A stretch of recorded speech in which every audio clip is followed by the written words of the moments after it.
Nais kong basahin ang pahayag ng National Council of Churches in the Philippines kaugnay sa korupsyong nagaganap ngayon. Accountability, ito ang kanyang pamagat, and justice over the rushing flood of corruption. Sabi ng Luke 8:17, "For there is nothing hidden that will not become evident, nor anything secret that will not be known and come out into the open." The NCCP strongly condemns the deeply entrenched evil that is corruption in government, now laid bare in the issue of flood control projects. What should have protected the lives of the Filipino people now from torrential rains have instead exposed the bitter historical reality of corruption and the unholy collusion between politicians, contractors, and government agencies. As Christians, we are filled with righteous indignation as several contractors, officials of the Department of Public Works and Highways, senators, congressmen, and even the President himself are trying to wash their hands clean with the responsibility. However, corruption will not happen without the cooperation and consent of those in power.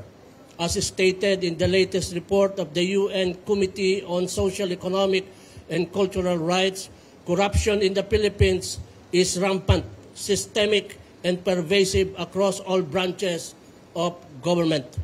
In light of these circumstances, we echo the call for a truly independent body that will carry out decisive, fast, yet thorough investigations and to hold accountable those responsible for these corrupt practices, regardless of their political connection or party affiliation.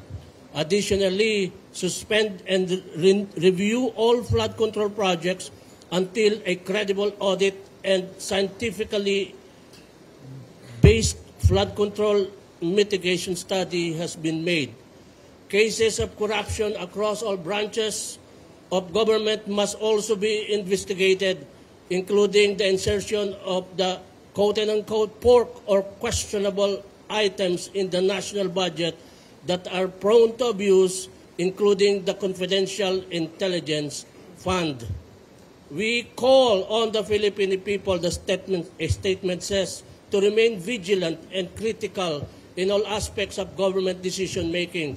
This includes monitoring the budget allocation process and the implementation of projects to see to it that every cent will truly benefit the people.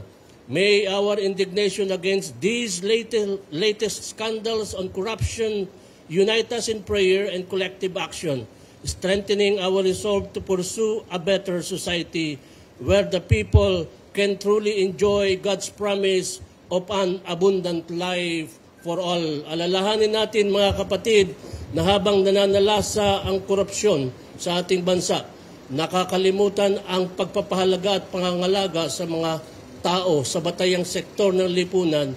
Kaya ang problema natin ay problema sa pagbibigay ng sapat na batayang serbisyo para sa ating mamamayan.